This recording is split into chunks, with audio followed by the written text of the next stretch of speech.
Big Sam presents Raw. I make this for you. Big Sam presents Raw. I make this for you. Big Sam presents Raw. I make this for you. Big Sam presents Raw. I make this for you. Big Sam presents Raw. I make this for you. Big Sam presents Raw. I make this for you. Big Sam presents Raw. I make this for you. And culture in Washington, D.C. Mr. Wise attended Tulane University, where he served as a leader of the campus anti-apartheid movement, pressuring the school to divest its assets from U.S. companies that conducted any business with the South African government. He graduated in 1990 with a BA in political science and a minor in Latin American studies. Tonight's lecture is co-sponsored by the Social Sciences Division and Student Equity. Please join me in welcoming Mr. Tim Wise back to Pasadena City College. Mr. Wise, thank you.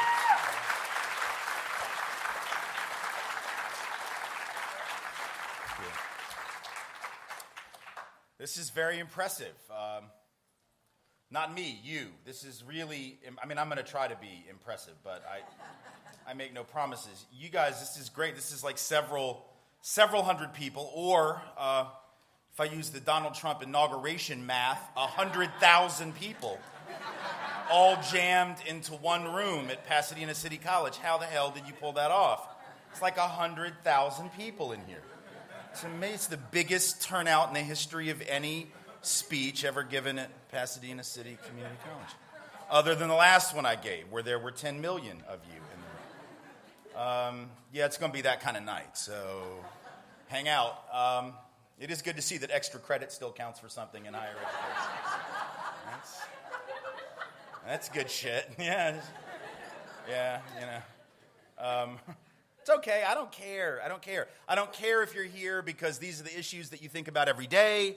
I don't care if you're here because you're being academically bribed by some professor who said they would give you triple credit for coming here. Doesn't matter, because a couple things. Number one, the lights are on.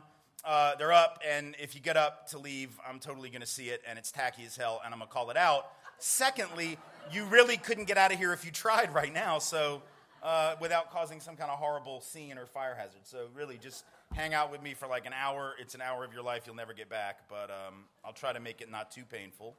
Try to make it informative. Try to make it something you can walk away with some information that will help as you move forward in this world.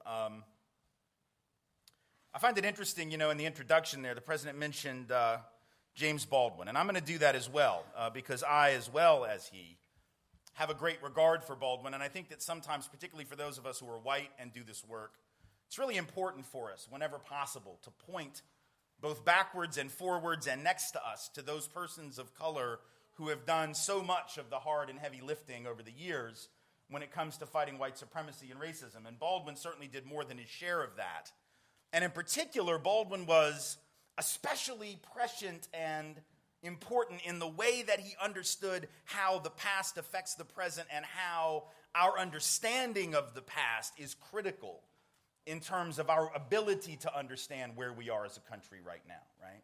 The idea that if you don't understand sort of what came before now, whether we're talking about our politics and the current administration or whether we're just talking about any subject related to race, and I would actually go further and say any subject anywhere. If you don't understand what came before, you can't really make sense out of what you're seeing right now. He was especially critical of the way that white Americans often had this sort of hagiographic, horribly inaccurate understanding of our history and how it affected our ability to understand the world that we perceived.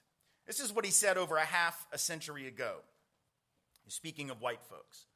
He said, people who imagine that history flatters them, as it does indeed since they wrote it, are impaled on their history like a butterfly on a pin and become incapable of seeing or changing themselves or the world. This is where it appears most white Americans find themselves today, impaled. They are dimly or perhaps even vividly aware that the history they have fed themselves is mainly a lie, but they do not know how to be released from it, and they suffer enormously from the resulting personal incoherence. Now, first off, damn, that is such a brilliant statement that I could sort of be done. Like, if this mic were a droppable mic, I could just pick it up, drop it, walk out the door, and be like, I'm done. But they're paying me for a full hour, and I have more to say. But honest to God, like that one paragraph from James Baldwin, what is he saying, right? He's saying that people who have the luxury and the power to have written the history with no real understanding of what it was, right, can't even see themselves in the world, let alone understand the world that they find, and they actually suffer because of it. It's not only the suffering of those whom they denigrate and step upon, but even themselves, they become incomprehensible to themselves. You cannot understand what comes today if you don't understand what came before. And look, that's not just about race. It's true in your own life, isn't it? If you don't understand the dysfunctions, the pathologies, the messed upness, which is not really a word, but, we all can relate to what it means, the messed upness of your own family. If I can't do that with my own family, then I can't understand my own damage, right?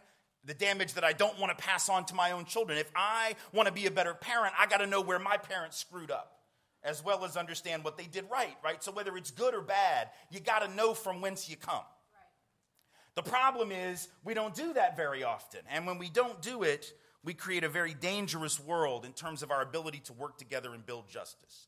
Let's think about a few contemporary examples, right, to understand what I mean. And I'll talk a little bit about the election and political context in a minute, but I want to start somewhere else because I don't want to give this particular moment, this particular man, this particular administration any more credit for creating this problem than he deserves, because this thing has been around since long before Donald Trump.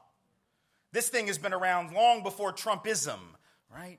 We can't give all the credit there. It's not like Donald Trump thought up some new stuff. Right? It's not like Donald Trump created the problem. This is a problem that goes back to the founding of our country. So we'll get to that.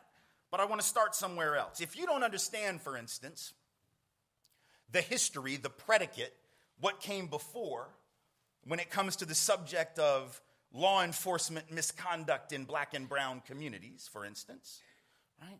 If you don't know that history because it was never taught to you, right, then a movement like Black Lives Matter won't make sense to you. If you don't understand the way that black life has been discounted and denigrated and has not mattered institutionally to an awful lot of folks, right, then somebody proclaiming that Black Lives Matter will seem irrational. It will seem horribly militant and separatist and maybe even hateful. And then you'll say things like, but what about my life? What about me? All lives matter, don't they? What about me? I know, precious. I know your life matters. I know my life. You don't have to tell me that all lives matter. I get that. I got 2 children. I got 2 teenagers. They're 15 and 13. They are white.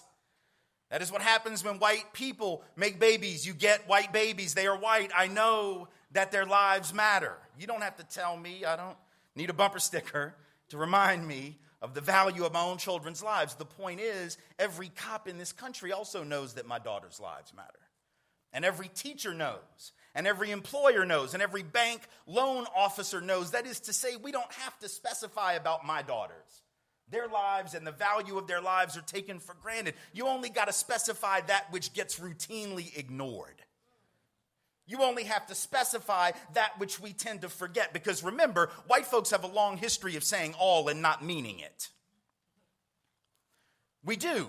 Thomas Jefferson, now, he's not representative of all white people, but I gather he's one of white people's favorite white people. Thomas Jefferson said, did he not, that all men are created equal, endowed by their Creator with certain inalienable rights, among these life, liberty, and the pursuit of happiness. There's that word all, as in all lives matter, all men are created equal. But when Thomas Jefferson wrote those words, he owned over 250 other human beings, so I'm guessing he didn't really mean it. But he said it, right?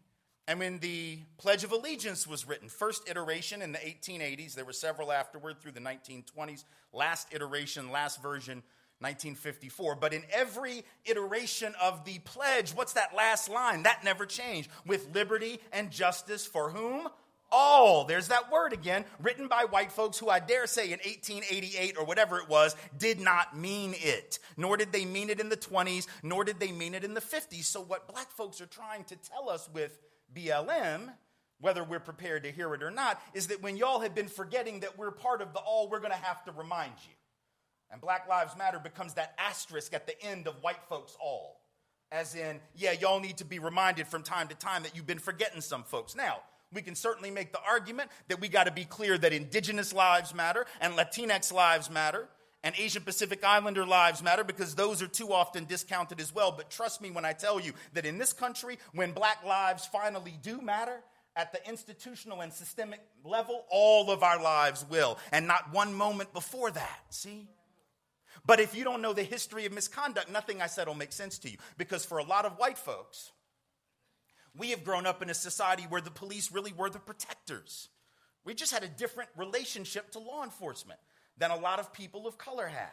This isn't about bad cops, good cops, by the way. It's not about, oh, all police are terrible, all police are racist, all police are brutal. It's not about people, it's about systems, right? And law enforcement as a culture has a history of abuse. And every Angelino who is black and brown knows that. Everyone in this greater area who is black and brown knows that. Everybody's been in Pasadena long enough knows that, right? Black folks, for instance, know that modern policing traces directly to slave patrols. That's the first iteration of policing in this country, right?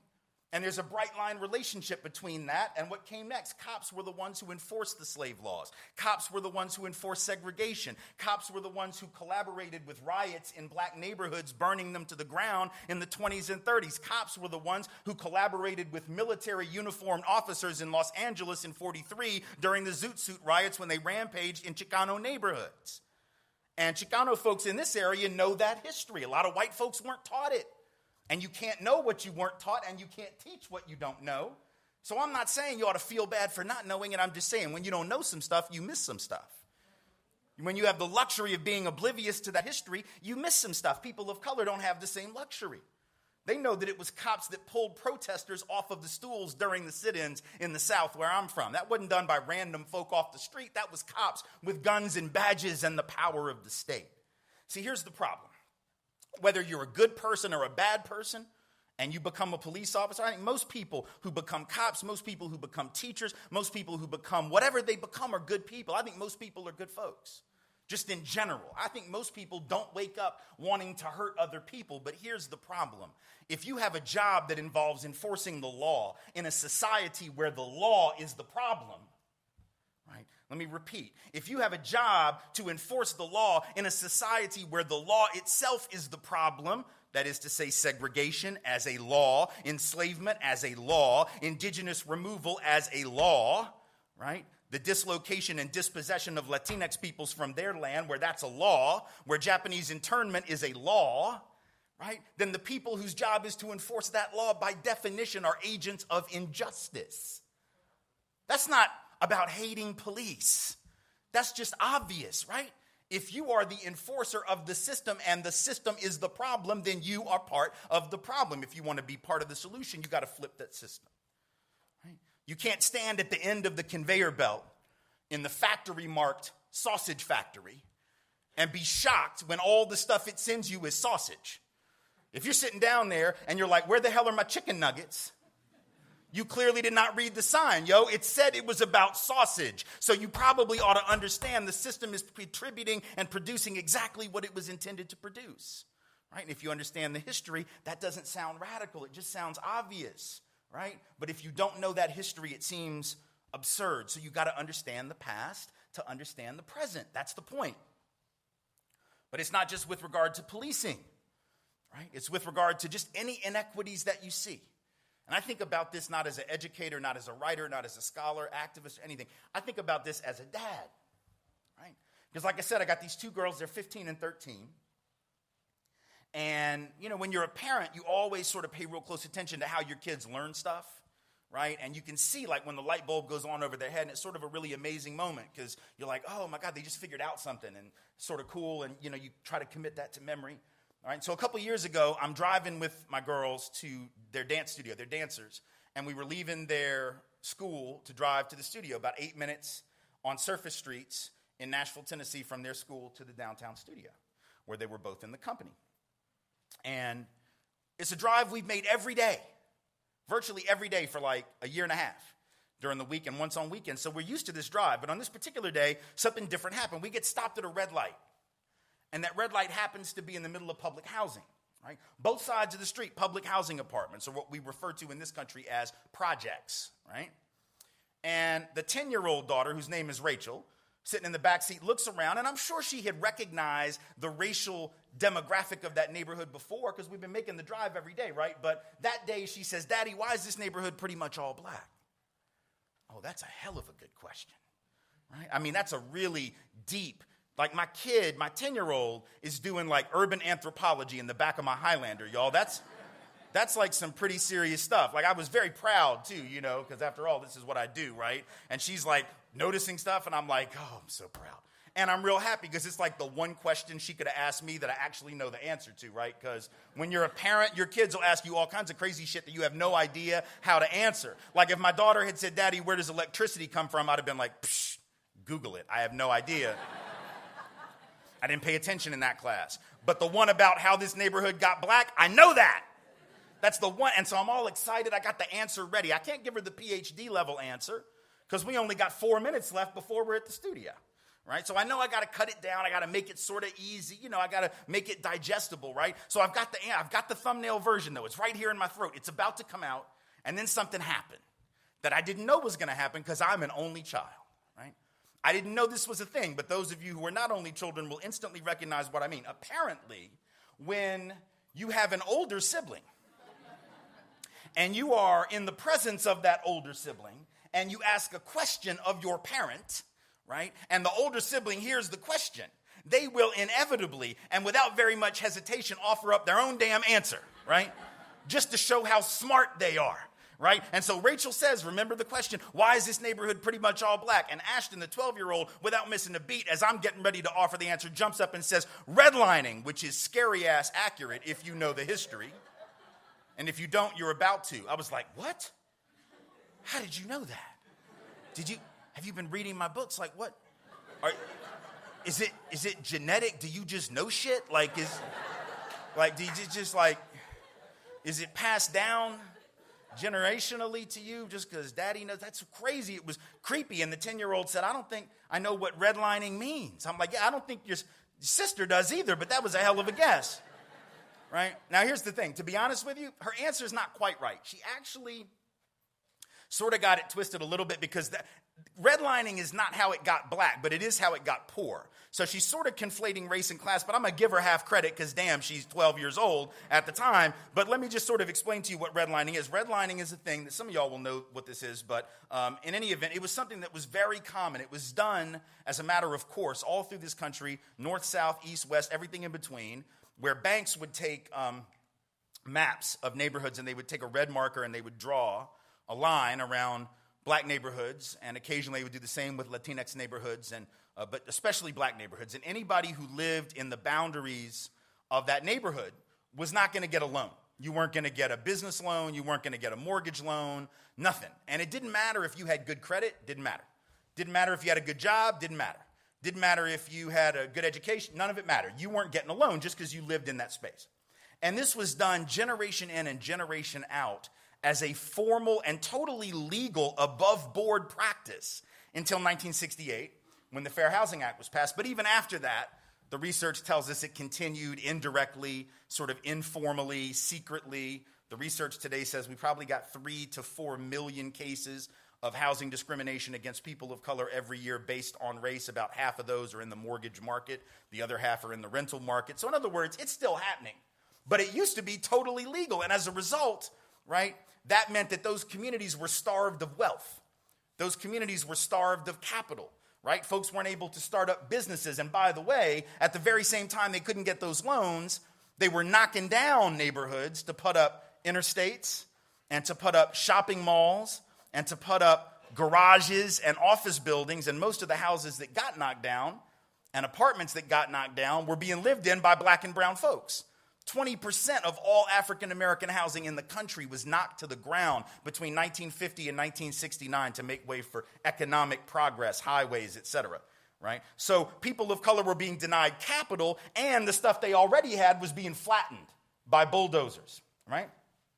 So that's how those neighborhoods became poor. But how did they actually become black, or black and brown combined, folks of color? Well, that happened for a couple of reasons that are really important to know. First of all, most people don't know this history, but like Baldwin said, if you don't understand it, right, then you're not going to understand what you see. That's the effect of what he was saying in that quote I started with.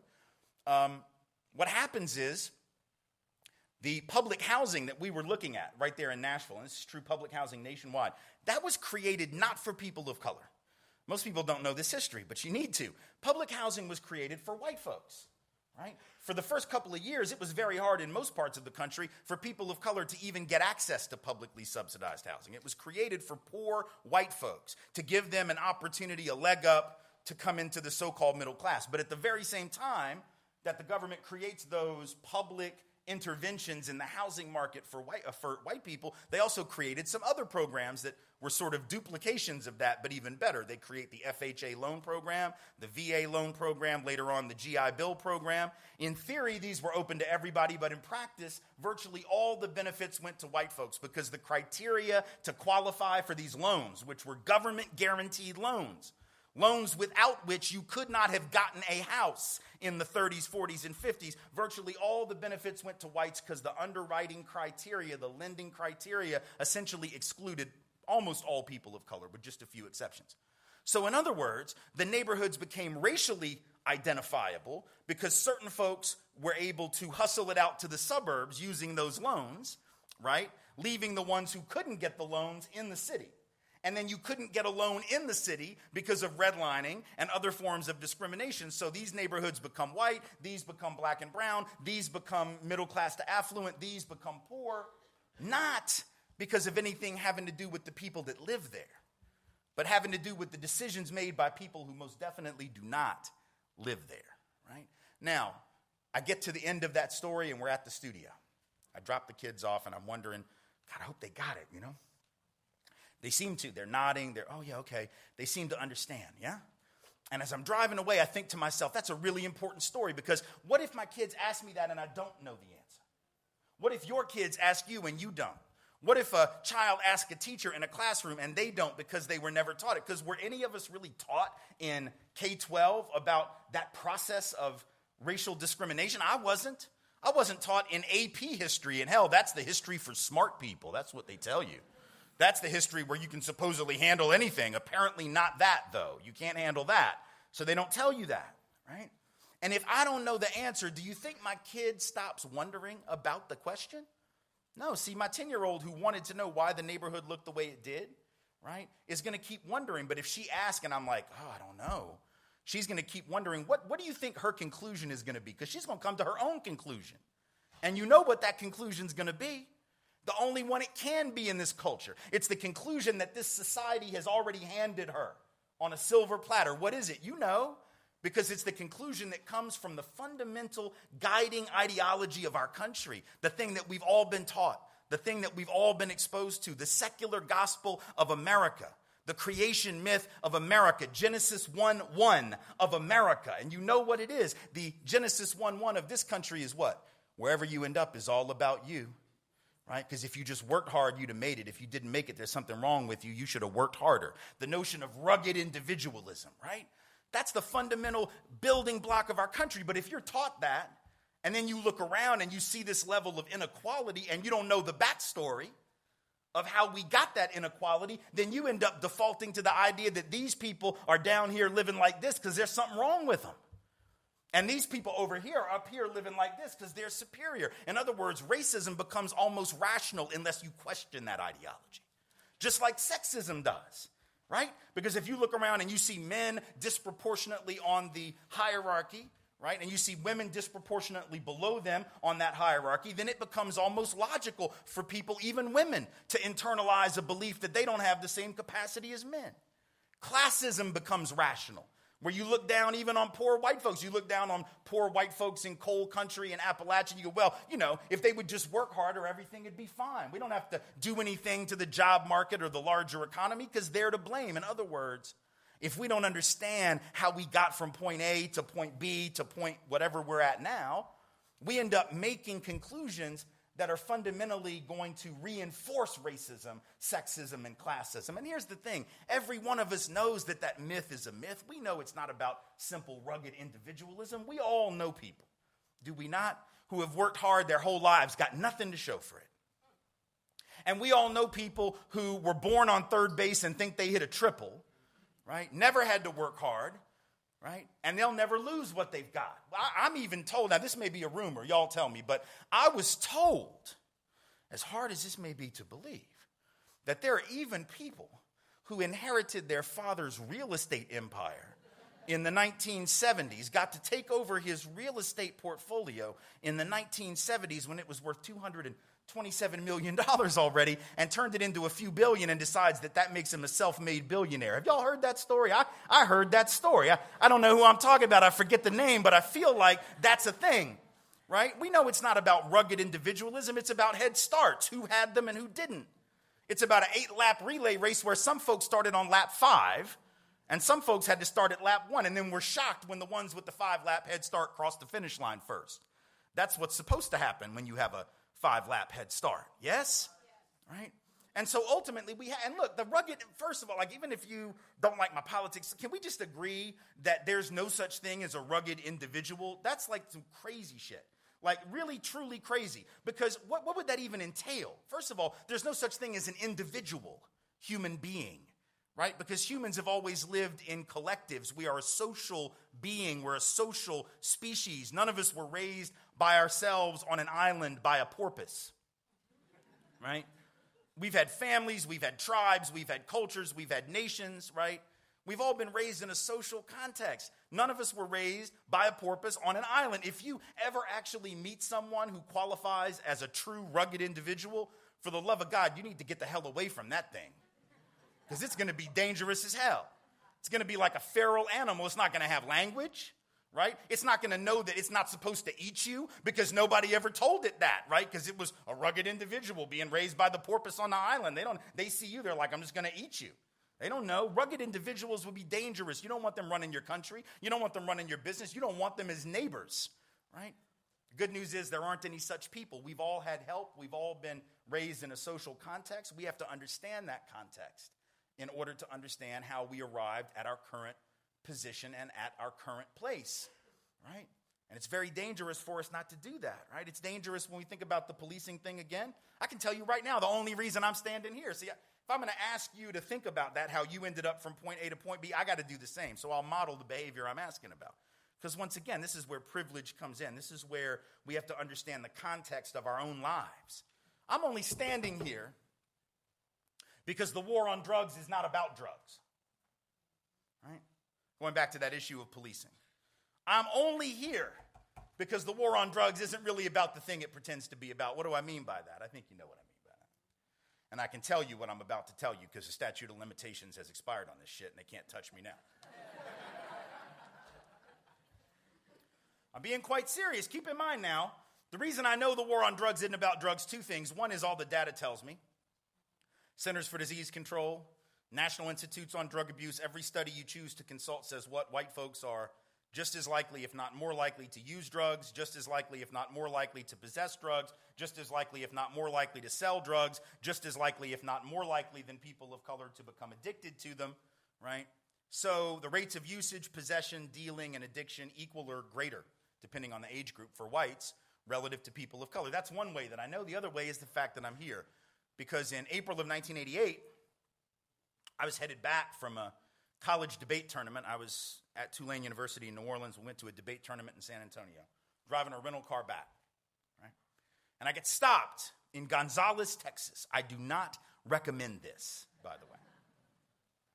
I get stopped in Gonzales, going about 13 miles an hour over the limit. So I pull over. It's just me, my debate partner, another two-person team, and the coach. And I'm nervous, right? And I'm nervous because I know what's in the car, other than debate evidence. I know that at that moment, in the briefcase of my coach, is the following: 1.5 ounces of weed, an 8-ball of Coke, 12 sheets of acid.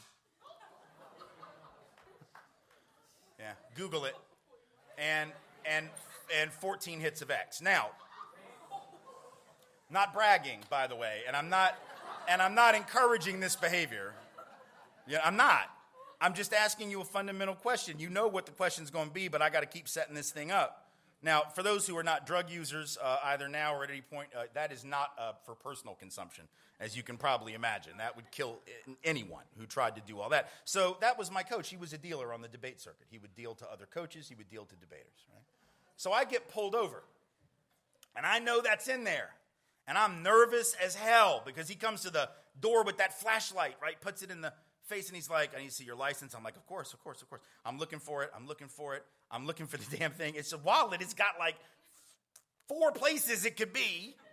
Can't find the damn thing. And it seemed like it took 30 minutes. It was probably 20 seconds. But it seemed like it was a half an hour. I'm sweating, right? My eyes are getting big. I'm sweating crazy, just profusely. The air's on, doesn't matter. Sweating, right? And I just know that this is not going to go well. He says, would you like to come back and sit in the cruiser where the light's better? I'm like, okay. I go back there. He's right, man. The light is way better in the police car. So I'm looking for it. Right? Finally, I turn over this one little, flap where you put pictures and credit cards and stuff. And there's my fake ID. I got that. He sees it. He goes, isn't that it? I'm like, no. That's something else. I don't know. That's like a craft project. I don't know what the hell that is. I don't know, even though it said driver's license right on the damn top. And he saw it, and he's like, are you sure? And he starts to reach for it. And just as he starts to reach for it, now keep in mind, just the license alone is a misdemeanor offense, $500 fine, up to 60 days in jail potentially. He probably wouldn't have gone to jail for it, but they're going to search the car when he gets it, right? So he's reaching for it, and just as he does, I find my real license that magically reappears in a place that I thought I had searched 5 times. And I'm like, here it is. Oh, here it is, right? And he goes, you sure that's it? And he gave me a look that said he knew. He writes me a $75 ticket. He lets me go. Now, if you think that he wouldn't have searched that car with all the nervousness that I was exuding, the at least suspicious behavior that would suggest possibly something greater was up. If you don't think he would have searched that car if I were black or brown, you have not been paying attention. And I don't mean to this lecture. I mean to life in general in America, right? So see, that doesn't take away from whatever genuine abilities I have as a speaker or as a writer or as a scholar or as a whatever, right? But it means that every one of us is where we are because of a confluence of factors, some of which have to do with privilege that we didn't earn, some of which are just about luck. Because the other reason I'm standing here is even stranger than that one. The reason I'm really standing here is because right after I graduated from college, I got a job in Louisiana working against a white supremacist neo-Nazi former Klan leader named David Duke, who was running for the U.S. Senate and governor in Louisiana in 90 and 91. All right, I was involved in the campaigns against him. It was sort of a high-profile thing, so those of us who worked in that effort got a lot of attention, probably more than the person who's 23 years old typically would have doing this work. But the only reason I got to do that job was because I'd gone to Tulane and I met the 2 men who started that organization. If I go to any other college, I don't meet them, right? And the only reason I went to Tulane is because when I came out of high school, I was chasing a girl that went to Louisiana State. Right? That's the truth. Right? I'd never even thought of Tulane, but I meet this girl at a summer debate camp. I realize I'm totally like geeking out on debate right now, but you just got to understand these are important stories, central to my life. I was at a debate camp at American University in D.C. summer between junior and senior year. I meet this girl, and in the manner of a 16-year-old, I fall in love, right? And I tell her I'm going to go to Emory in Atlanta. That was where I was going to go. She's like, no, you can't go to Atlanta for college. We'll never see each other. You have to go to Tulane because then you'll only be an hour away, hour and 15. And then I'm like, oh, of course, I will completely change my entire life. Of course, that's what I'm going to do. Naturally, that's what I'm going to do. Screw my entire life plan. I'm following you because those relationships always work out. And I'm not bitter, by the way. It worked out really well for me and for her separately, but, But if I don't meet her and she doesn't convince me to go to Tulane, I don't meet those men. And if I don't meet those men who start that organization, I don't get that job. And if I don't get that job fighting David Duke, my whole life goes in a fundamentally different direction. But here's the thing. The only reason I met her was because I was a debater. If I hadn't been a debater, I wouldn't have done that. The only reason I was a debater was because, and that hadn't been my plan either. That hadn't been my path, at least I didn't think. When I was a kid, I thought my path was baseball. I was a really good baseball player. Not as good as Donald Trump now, because you've heard Donald Trump wants you to know he was the best baseball player in New York City in 1962. That happens to be a year that the Yankees won the World Series, but he was better than all of the players on the Yankees. He literally said this. So I wasn't Donald Trump good, but I was good. And I had college scouts come into my games when I was like 11 or 12, and so I thought, man, that's going to be my path. But then tried out for the high school team, had the most inexplicably horrible tryout in the history of tryouts. It's like I couldn't catch anymore. I couldn't throw. I forgot all the rules of the game. I get cut and had to find a different activity, which became debate. If I make that team, I'm not going to be debating. I'm going to be playing ball. If I'm not debating, I don't meet Monica at American University. I don't end up at Tulane. You know the rest of the story. What I'm really trying to tell you is I owe everything to that asshole that cut me from the baseball team. And to Coach Cantrell, I say thank you. Well played, because that ultimately made the difference. The point I'm trying to make is we got to challenge this notion of meritocracy. This idea that we end up where we are just because of our own hard work and our own effort, right? That's not true for me, as I've just proven. It's not true for any of us. Anywhere we get in life, we've had help. Some of it's been about race. Some of it's been about gender. Some of it's been about class. And some of it, like the baseball story, is just about luck, right? And if we'd be willing to own that, we'd be quite a ways further towards challenging racism, sexism, classism, and all these forms of inequality, because we wouldn't be looking down on folks who hadn't made it yet. Right? Because we could see ourselves in them and we could see them in us. It's only when we separate ourselves. Same thing is true with the immigration debate, right? Think about this. Our inability to understand the history of our own as white people, immigration is what gets us all twisted about brown folk coming, right? Because when Donald Trump gets up and says, well, Mexico, they're not sending their best.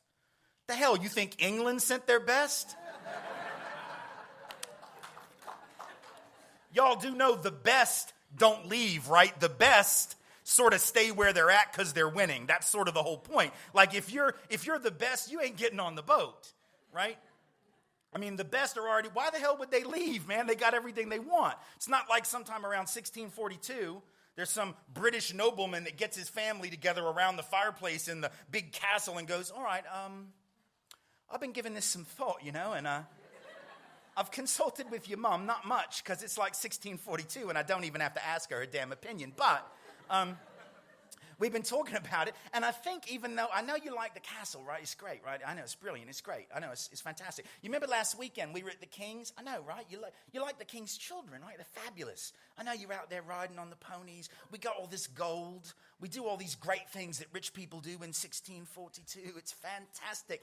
But to hell with all that. I've got an idea. And we've decided that in 2 weeks from now, we're going to ask you to gather up your things. Just gather up your things. Just all that you can carry. Nothing else. Just gather up your things. And we are going to get on a boat. A rickety old ship. I don't even know if it's seaworthy, to be honest. We might sink. We might be eaten by sharks. We might get scurvy or be hijacked by pirates. However, if we survive, I'm sure you'll agree that in a year hence, you'll be able to look back and say it was an excellent, fantastic adventure. Okay, that shit did not happen. The best did not leave because the winners always stay put. Only those who were suffering and losing in the system leave, and there's no shame in that. But there's no shame in it when English folk do it, and there's no shame when Mexican folk do it, and folks from Sri Lanka do it, and folks from Honduras and Guatemala do it, when folks from the continent of Africa do it. There's no shame when anybody gets up and says, I'm starting over. But see, the difference is black folks in this country know how they got here. And indigenous peoples know how they were here before, and Latinx folks, if they're in touch with the indigeneity of their heritage, also know that their people were here first. It's only European folks who apparently forgot that, as James Baldwin said, our ancestors didn't want to come either. Right? We didn't want to. We had no choice. And if we understand that, it gets harder, doesn't it, to look down on folks. Right? Because you understand what motivates them is the same, but we tell ourselves a lie. We say, well, we came for freedom. And they're just coming for stuff. The hell? We came for stuff. Land. We came for land. We came for opportunity. We came for a new start.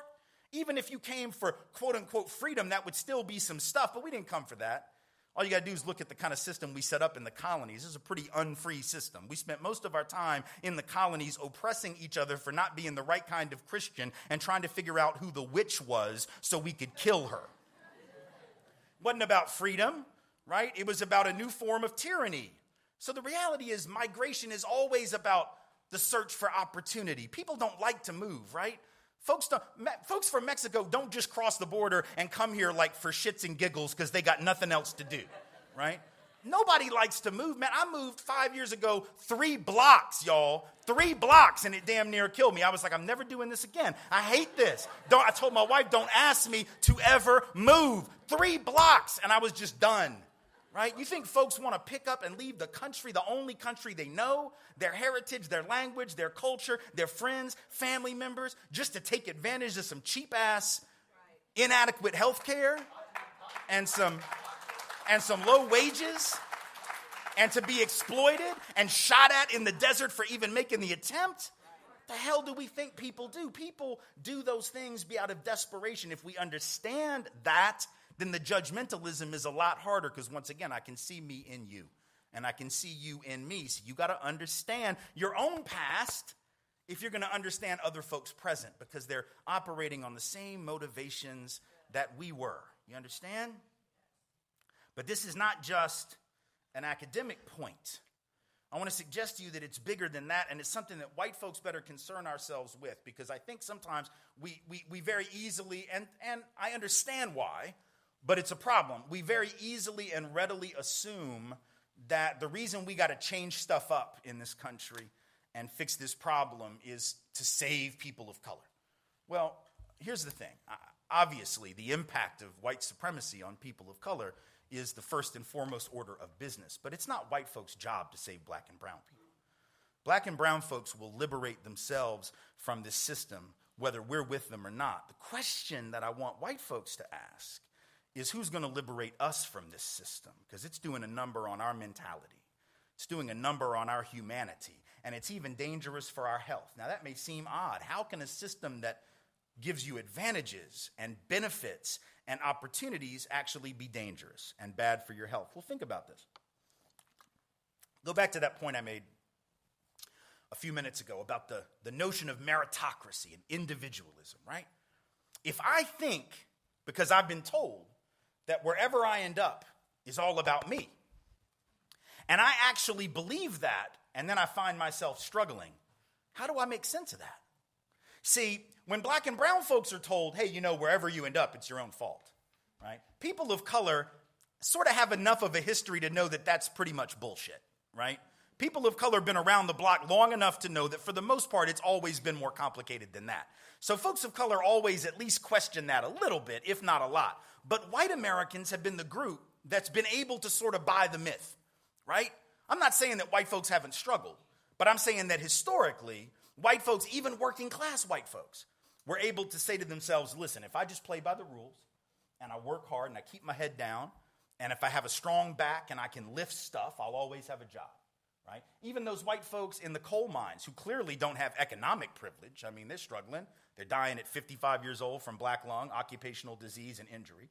So they're not economically privileged, but even they historically, right, were able to look around and at least say to themselves, hey, as long as I do everything right, my kid will be better off than I was.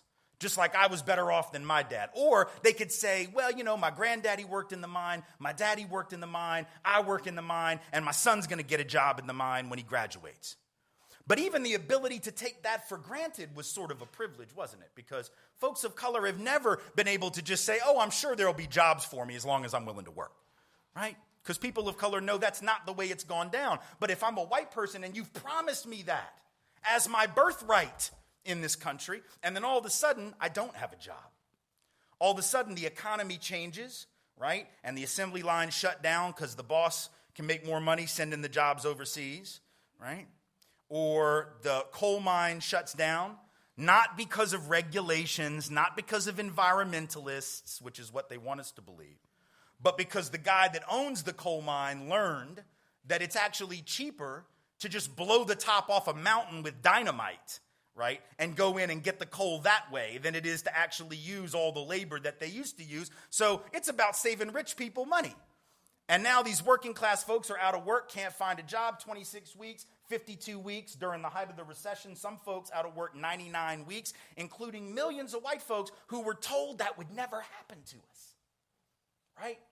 Now, if you tell me that's not going to happen to me, and now it does, and you tell me that wherever I end up is all about my own effort, I got two choices, don't I? I can either start to hate myself, right, and start to think that I'm the problem, that I'm just not good enough, right, that I'm not working good enough, that maybe my work ethic isn't good enough, that maybe I'm not smart enough, that maybe I'm not committed enough, that maybe I can't support my family. But that's hard to swallow, isn't it? It's hard to take that on. So my other option is I got to displace my anger and my anxiety and my frustration onto somebody else, right? So in other words, I'm dealing with all this self-doubt and all this pain. I got to find somebody to put the pain on. And then a politician comes along, and that politician says, I can take your pain and I can tell you who's to blame for it, and it's not you.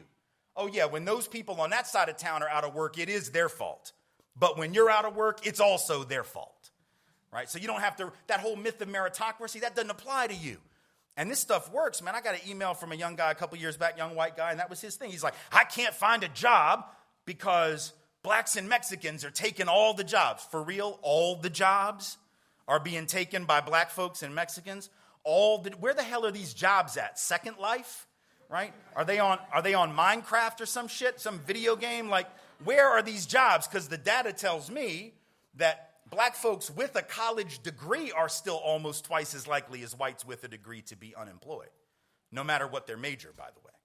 Tells me that Latinx folks with a degree are still 50% more likely than whites with a degree to be unemployed. That Asian American and Pacific Islanders with a degree are still 23% more likely than whites with a degree to be unemployed. That our indigenous brothers and sisters with a degree are 2/3 more likely than whites with a degree to be unemployed. So wherever in the hell people of color are taking all these white jobs, they're not taking them far, right? Plus, it's sort of weird, isn't it, when people say, they took my job.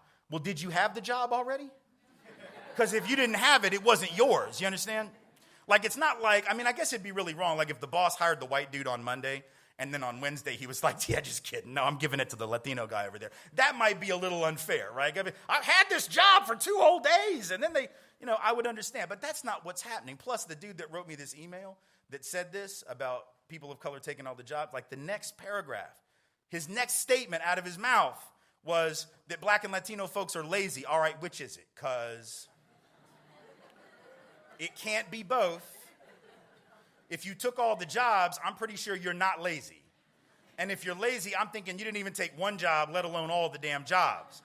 And I have this image whenever I hear this. White folks say this all the time, this victimology. Whether they're taking the jobs. I get this image in my head of like this white Iowa farmer, right? Wakes up at like 4:30 in the morning to milk the cows, right? Walks out to the barn, time to milk the cows, time to milk the cows, time to milk the cow. Opens up the barn, he's like, well, I'll be damned. These cows have already been milked. Who took my job? And then Andre shoots up from behind the barn and goes, it's me, Andre from Detroit. I took that shit. The hell do we think is happening in this country? That is not a thing. That is not a thing, right? But the thing is, if you have a politician that swears by that, and if you're in enough pain, right, you'll believe anything. You can put the blame on, you say we build a wall down here, everything will be fine. Really? You think that's how capitalism works? You just build a wall and then everybody gets a big raise because the capitalists are like, oh, they figured us out.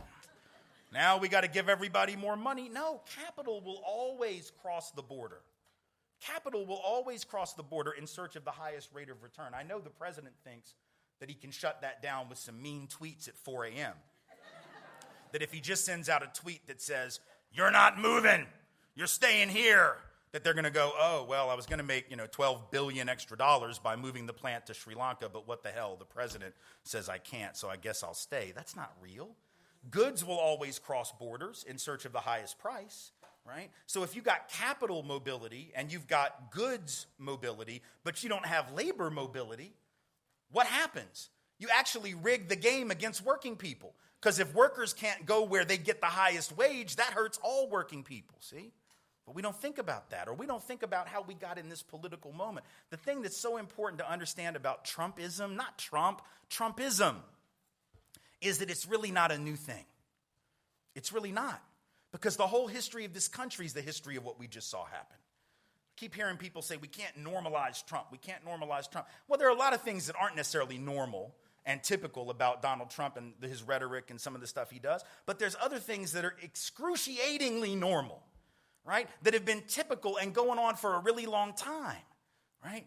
Because if you had to sum up the history of this country in one sentence with regard to race and class, you know what that sentence would be? That sentence would be that the history of America is the history of rich white men telling not rich white people that their enemies are black and brown.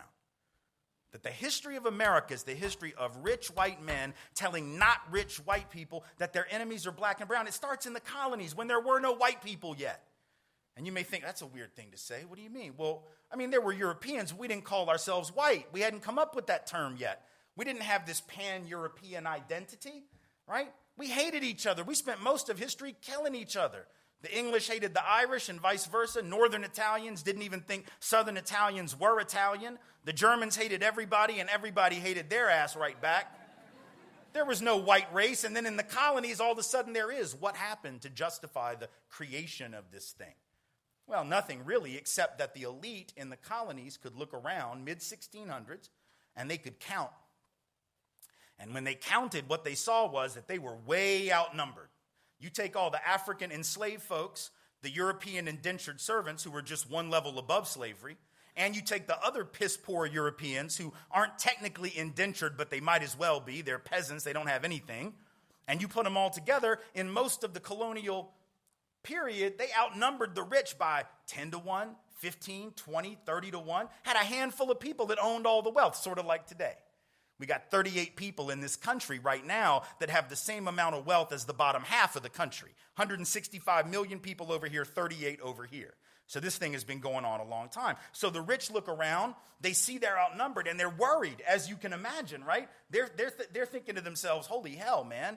If they figure out that we're running a game on all of them, they're going to come and take our stuff, right? There's going to be a revolution, right? And they're going to come and take our stuff. And so we got to split these coalitions, because every now and then there would be rebellions that were cross-color, cross-racial. You would have Bacon's Rebellion as one, but there were others where you had folks of color and white folks joining together to overthrow the aristocracy, but the aristocracy can't have that, so they create this notion of whiteness, and they say to even the poorest European, you're better than even the best-off black person. You're better than the indigenous. You're better, later on they would say, than those Mexicans, or better than those Chinese that we brought in to work the railroads, right?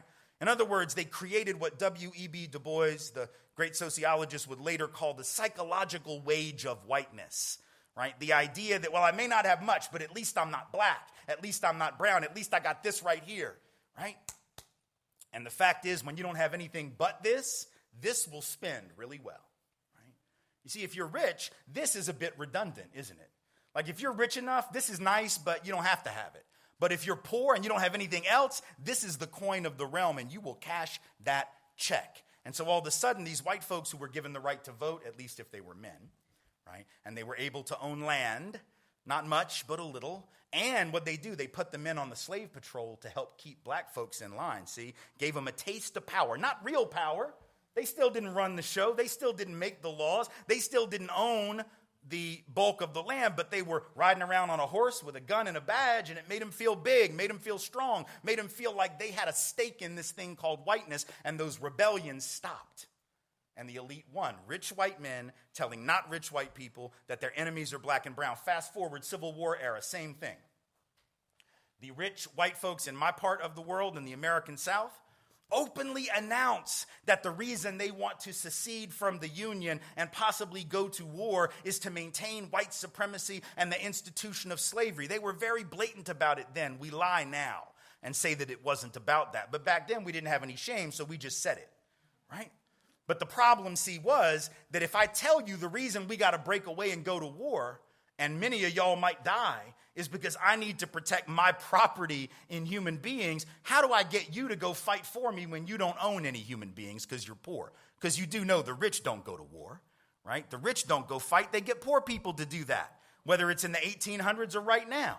Rich people get doctors to write notes saying they have heel spurs so they can't go to Vietnam. And if you don't know who I'm talking about, you can Google that tonight and figure that one out for yourself, right? Rich folks never go fight. They get poor people to do it. So think about what a trick that was. If I just told you the reason we got to go to war is so I can keep my slaves, and you're a poor white person, doesn't even own any, why would you go fight for my stuff, right? You would, because I come to you and I tell you, man, if they get free, they're going to take your job. They're going to displace you. No, fool. They already displaced you. That's the point, because if you're white and you got to charge $1 a day to work on that farm, and the guy that owns the farm can get the black person to do it for free because they own him or her, right? Guess who's getting the job? Free is going to get the job.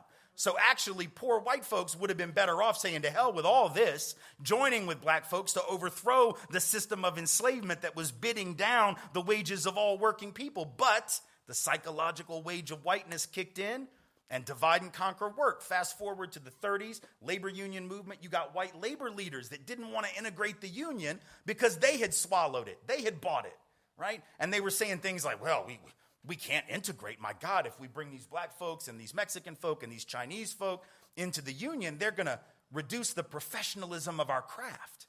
No, fool, they're going to double the size of your union. And that's probably really helpful when you go on strike. Right? Because when you go on strike, if you don't have them next to you on the strike line, guess who the boss is going to replace you with? The very black and brown folks that you didn't want to stand next to and work next to, right? And then you're going to blame them for taking your job, not the rich white dude who gave it away just to split y'all off of one another and divide and conquer you. And here it is again, right? 80 years later, working on immigration, same thing, telling folks the reason they don't have a job is not because of Wall Street, which I beg to remind you, was not destroyed by Mexicans, documented or not, was not destroyed by black folks, was not destroyed by peoples of color. It's just the highest SAT-having white boys in the banking industry, right? These all had business degrees. Like, God, you know they got to be smart. They had high SATs, and I know people get upset when I say that they were white. They're like, that's sort of racist. It's not racist. It's descriptive, right? And if they had been black or brown, all y'all would have noticed, everybody would have noticed. If it had been black folks or brown folks that took off with $13 billion worth of other people's money, or stole it, or lost it, or squandered it, if black and brown folks lose trillion, 13 trillion, if you lose that kind of money and you're black or brown, there's not another banking job that a black or brown person is ever going to get. Not even like a teller. Not even like a drive-through window, right? Just no, you're not getting these jobs. White boys destroy Wall Street, lose trillions, and the result is what? That they keep getting bonuses. They keep getting bonuses. Nobody's going into the business schools and saying, look, white guys, I know you want to be bankers, but you've proven yourself incapable of the task, and we're giving those jobs to people of color now, or perhaps some women, but of all colors, but definitely not white boys. Right? Nobody's doing that. I'm not saying they should. I'm just saying we have a different standard, right?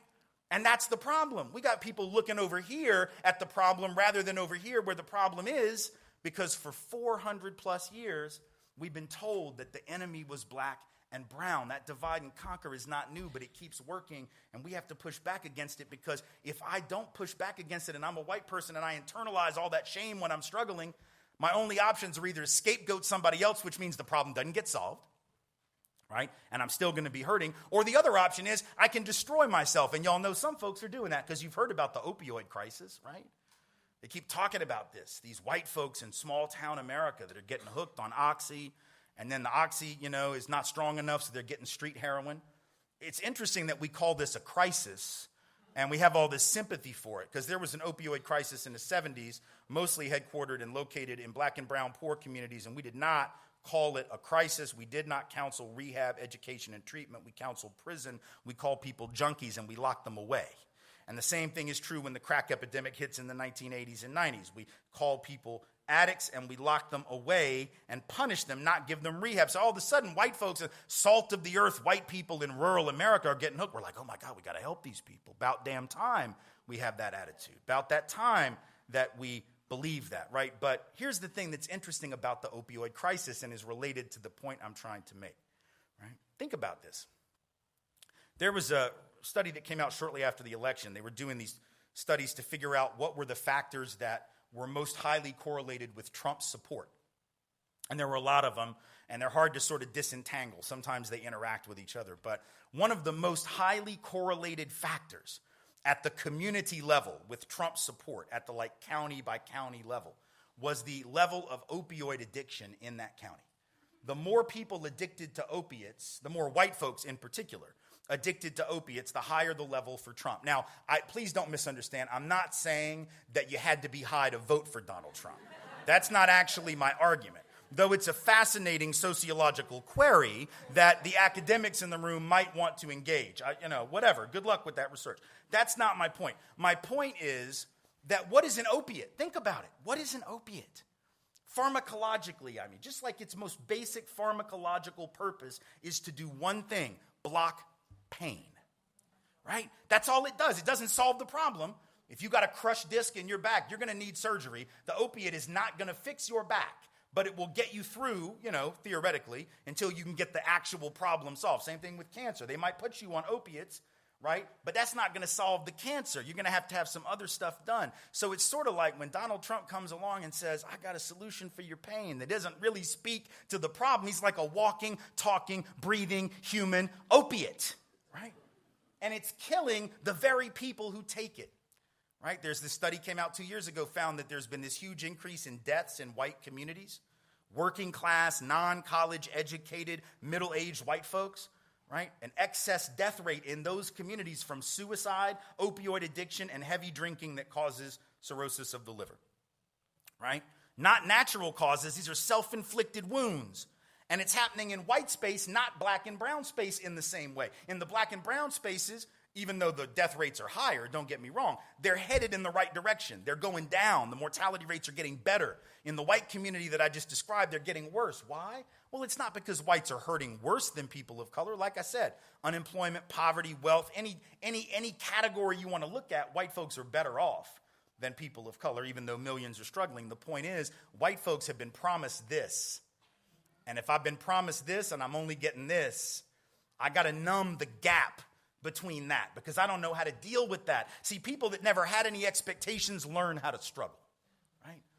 If you never had any expectations, if you always knew that life was a hustle and you're going to have to grind to get where you got to get, then you don't give up when you run up against that wall. But if you were told that you didn't have to hustle, that all you had to do was work hard and play by the rules which people like you, after all, created, and then you hit that wall, you go crazy. You don't know how to deal with that. Well, you told me my life would be an 8 and it's only a 5.5. Oh, hell no, see? So I got to either take you out or I got to take myself out, which is to say that this privilege of expectations that the dominant group has had is really unhealthy. It's good as long as it all works out, right? But when the economy changes and it doesn't work out for a lot of people, it becomes a self-destructive thing. That notion that where you end up is all about you, uninterrogated, becomes a dagger pointed at the very heart of the people who created that myth in the first place. Back in April of 2011, there was a cover story in Newsweek, and they were interviewing these white guys who were like managers. These weren't even like working class. These were managers, right? And they'd lost their jobs in the recession. Some of them had been out of work for like a year, and they were freaking out, and they're walking around looking for jobs. And this one guy's interviewed, and he says, every time I'm out looking for a job, I feel like I've got a neon sign around my neck that says, unemployed lazy bum. And I remember thinking to myself, man, who told you that unemployed people were lazy bums? I know who didn't tell you, unemployed people.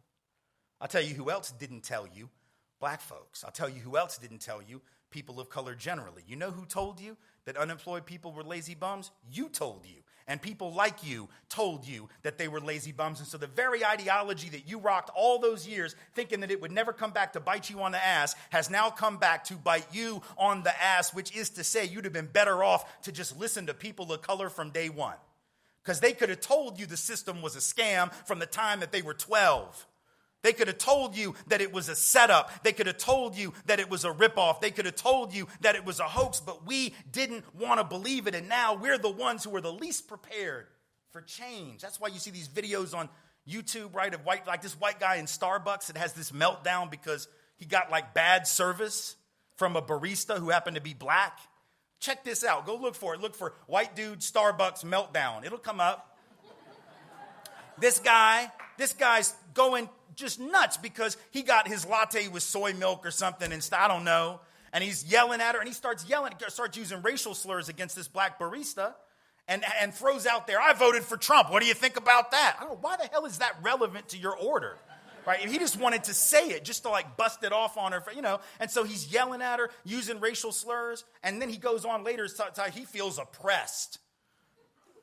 Look, here's the thing.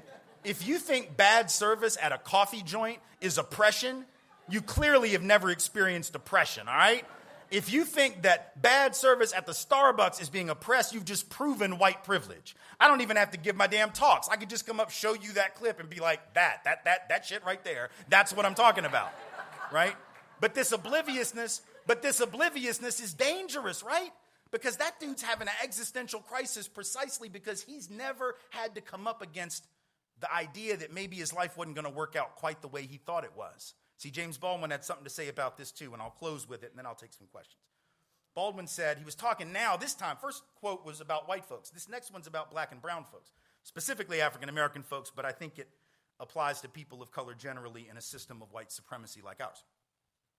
Baldwin said, I don't mean to sentimentalize suffering, but that person who can never suffer can never grow up, can never learn who they are. That man who has to every day snatch his humanity out of the fires of human cruelty that rage to destroy it, learns something about himself in the process that no school on earth and indeed no church can teach. He gains a sense of his own authority, and that is unshakable.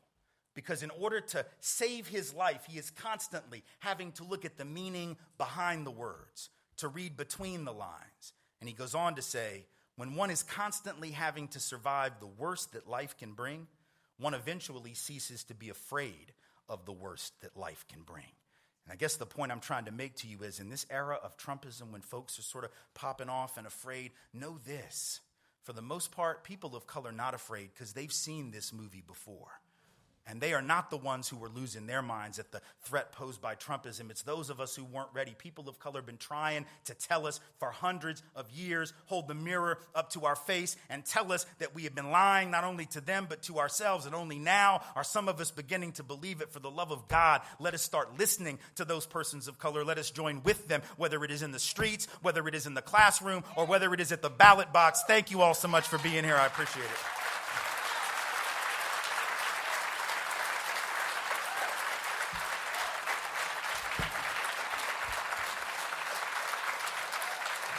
Thank you.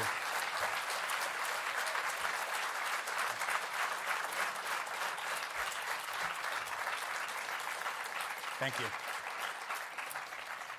Thank you.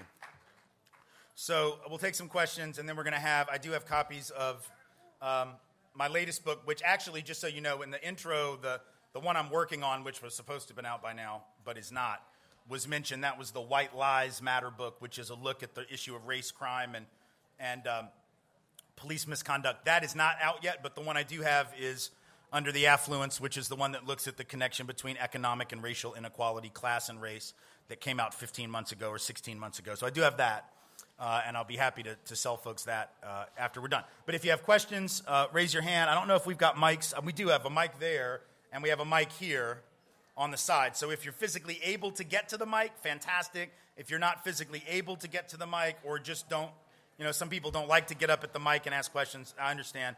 So I can just call on you as well. I'll start here since I see your hand, and then I'm going to move right over there to the mic. Go ahead. Yeah, whoever had their hand. Oh, yeah, go ahead if you can. Great.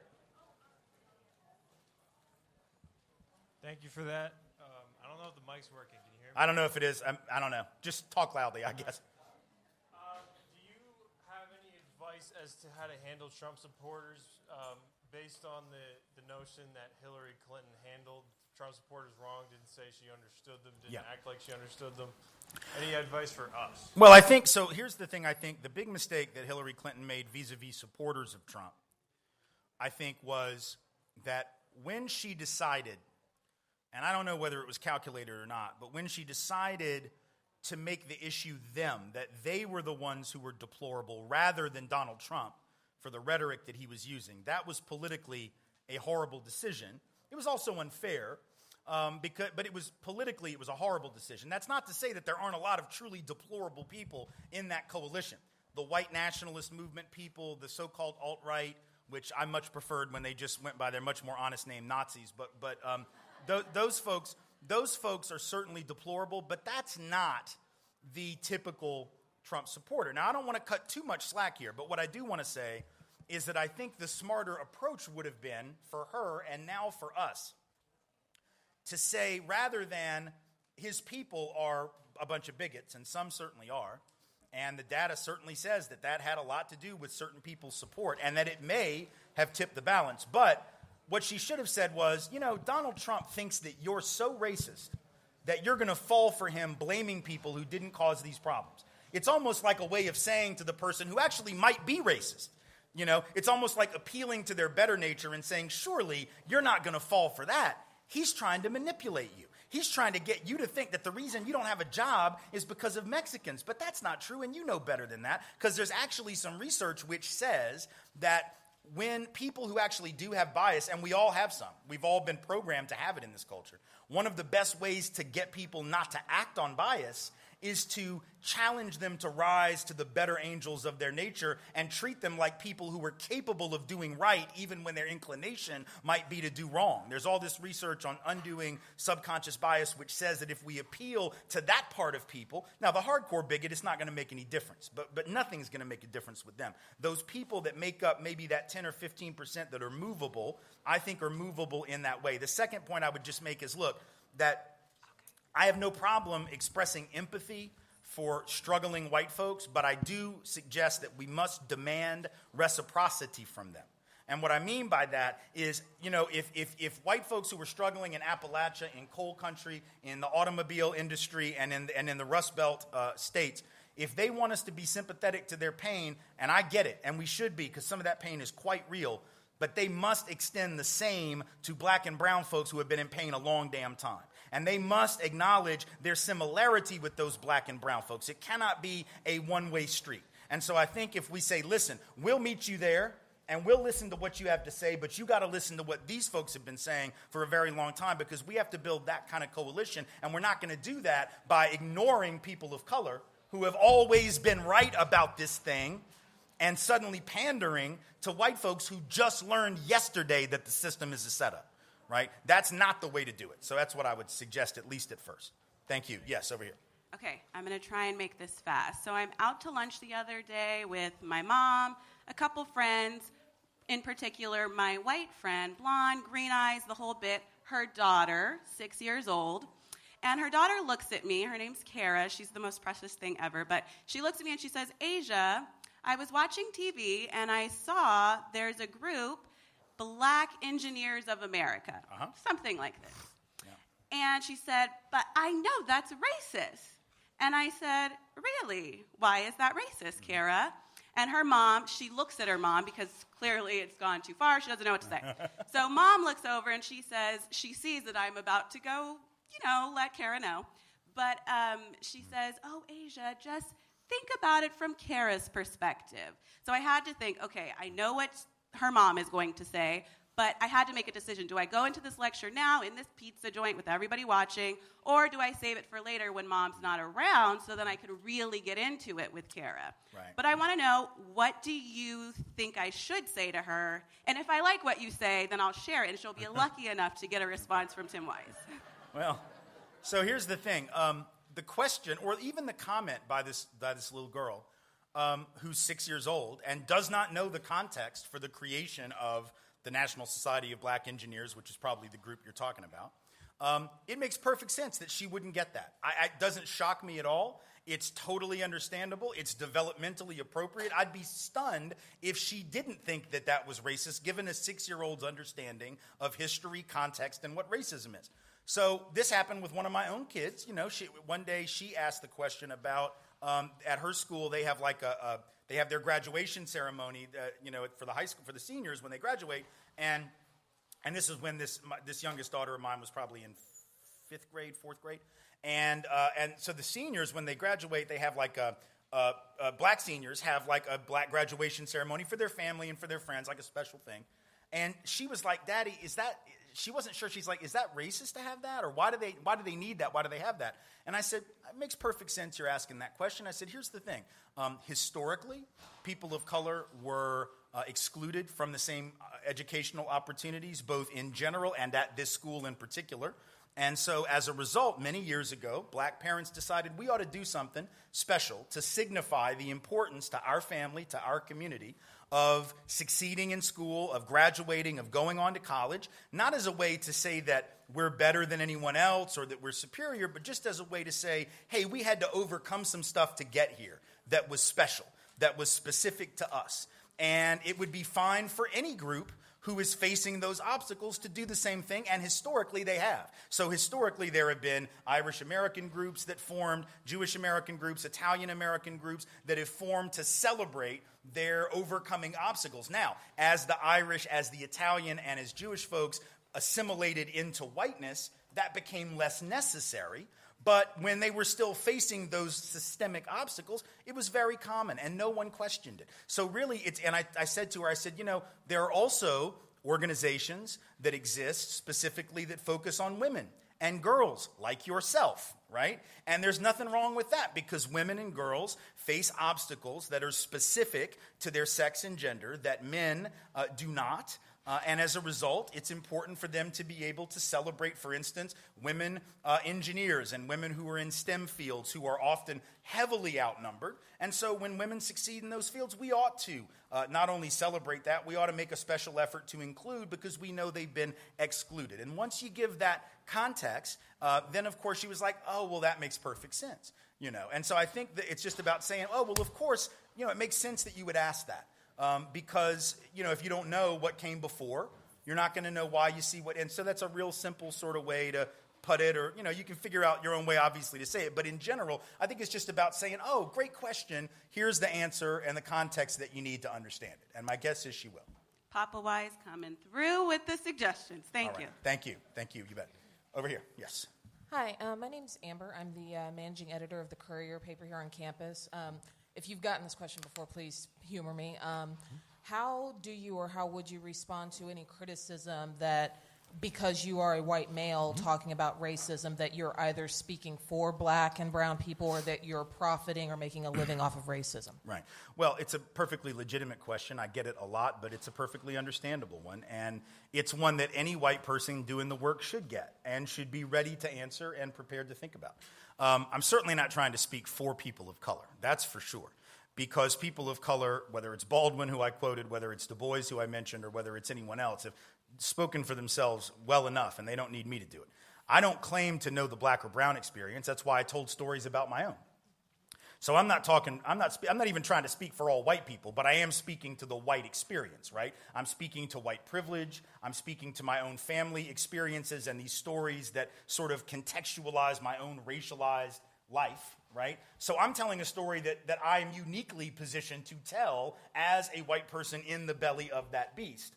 So I'm not trying to tell a black or brown truth. I may be sharing truths that black and brown people certainly recognize and that they tell a lot, but the truth that I'm fundamentally trying to speak to is the pathology of whiteness to white people and the damage that it does, in fact, to us, which would be very strange for black and brown folks to focus on, because black and brown folks have got to focus on the impact to them. It would be very weird, I think, for a person of color to talk about, like, oh, the white folks who were killing themselves because of white supremacy. But that is my job, to try to figure out ways to build coalitions. As far as the piece about profiting, I think, look, here's the thing.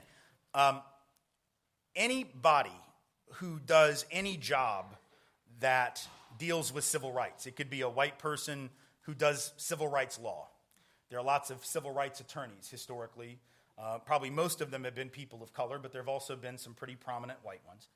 And I guess one could make the argument that if you do civil rights law and you're white, that you're profiting from racism, or if you teach in a high school about racism in a history class and you're white, that you're profiting from it, or, there's all kinds of arguments that you could make. But at the end of the day, the question is not do I have privilege and not do I receive it in the giving of this speech, but do I utilize that privilege in a way that is as responsible and as accountable as possible? Now, that's an open question, and we can all answer it differently.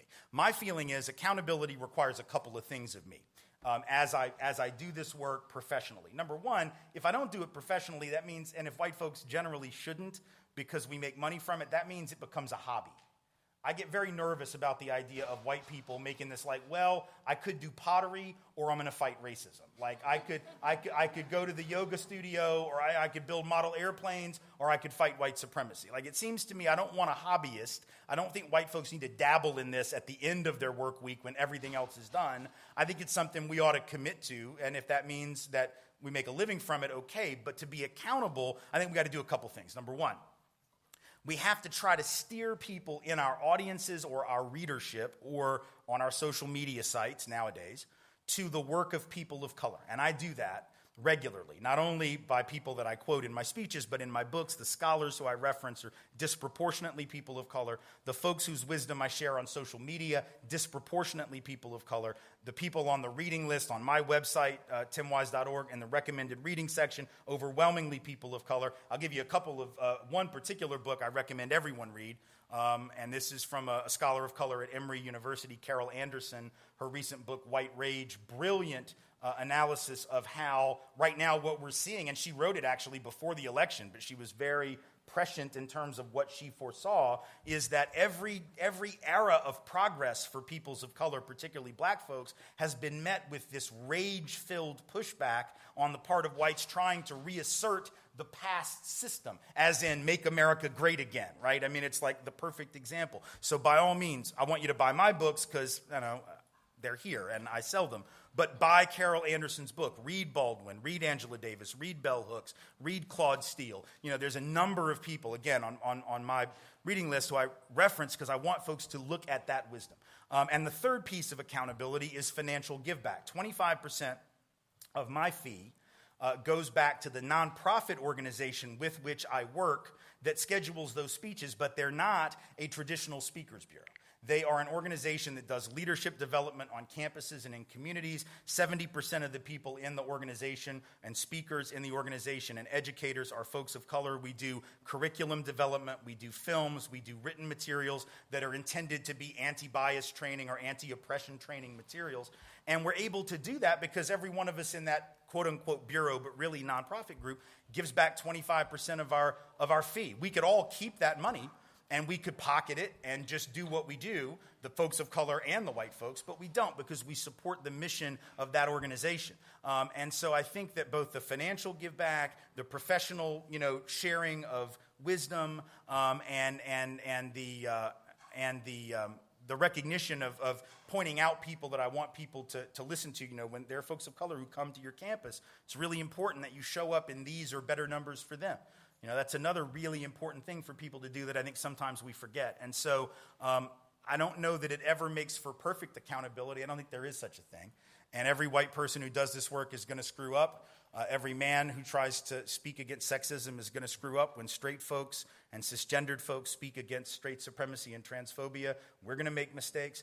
But I think at the end of the day, those of us who have privilege, and we all have it in some area, every one of us has got some of it somewhere. If you're somebody who cares about poor folks and poverty, but you yourself are not poor, you shouldn't say to yourself, well, I'm not going to take up that fight because after all, I'm not poor.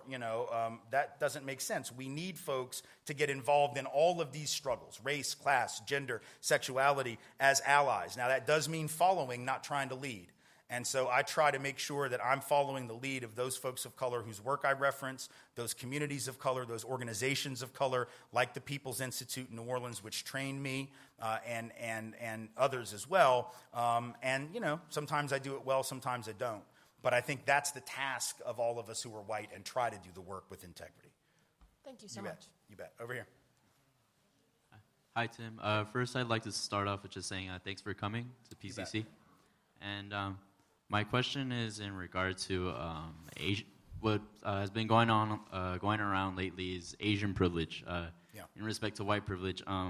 As some people may or may not know, Asians are at the moment kind of out earning whites. They're better educated than whites, and socially, most likely they suffer or they have the same advantages that white people have in that. You're probably not going to look at an Asian person and think that they're a threat to society. They're probably not going to be profiled like blacks and other Hispanic. It definitely depends. But for the most part, Asians have been dubbed the model minority group.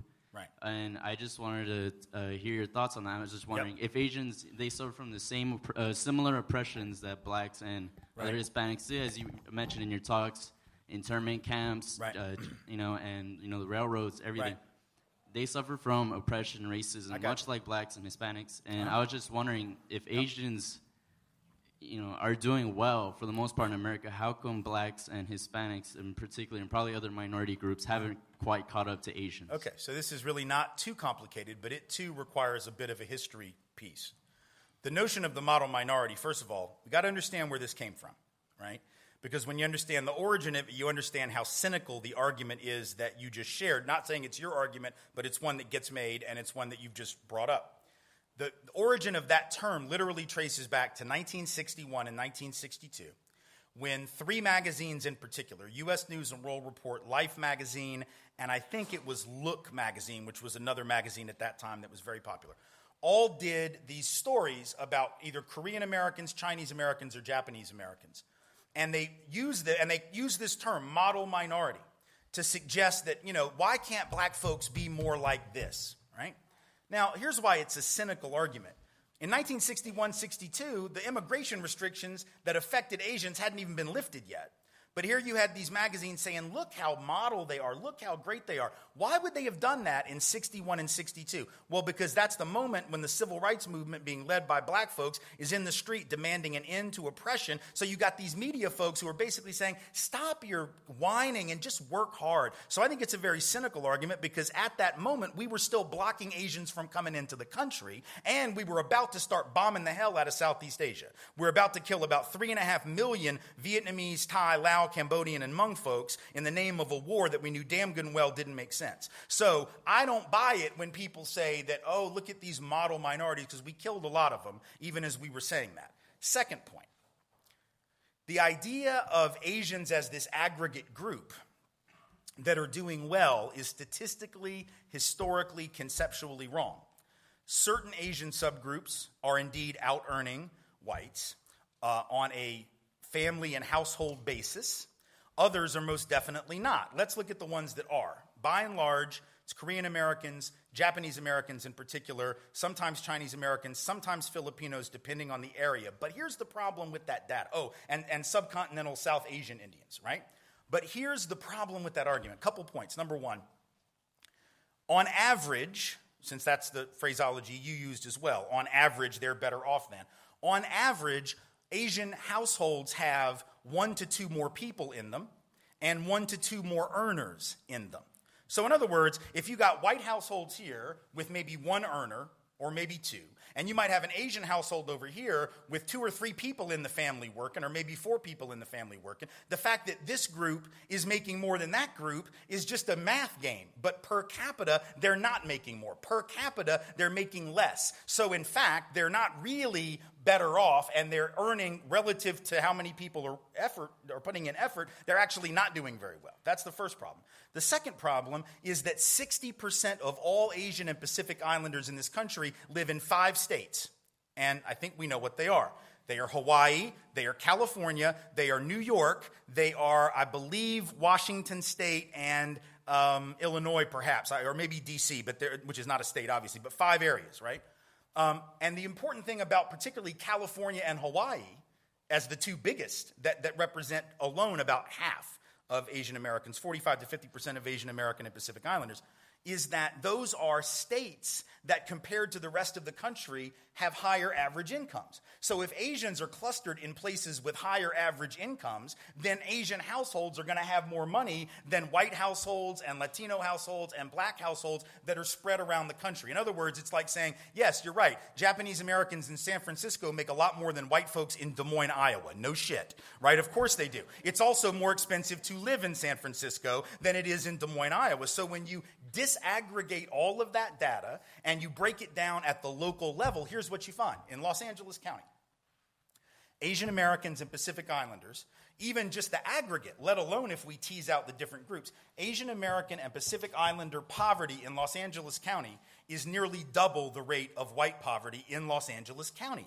The only reason it doesn't look that way nationwide is because it's aggregate data when you actually look at the people in the same area. When you look at whites here, Asians here, they're not doing equally well. Chinese American professionals with college degrees earn currently 55% of what white professionals with college degrees earn. So A, they're not all doing that well. B, they're not in fact starting with the same opportunities. C, they're apparently still facing significant obstacles. And D, the whole history of this concept is rooted in an attempt, going back to the point of my lecture, of divide and conquer. Getting black folks to be mad at Asian folks to be mad at Latino folks, everybody to be mad at indigenous folk, and nobody is paying attention to the bigger issue, which is rich white folks who are screwing pretty much all of those groups that I just mentioned. So that's my answer to the question, and I appreciate you asking.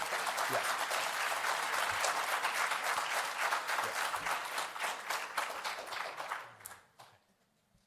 Hello. I made this for you. Speaking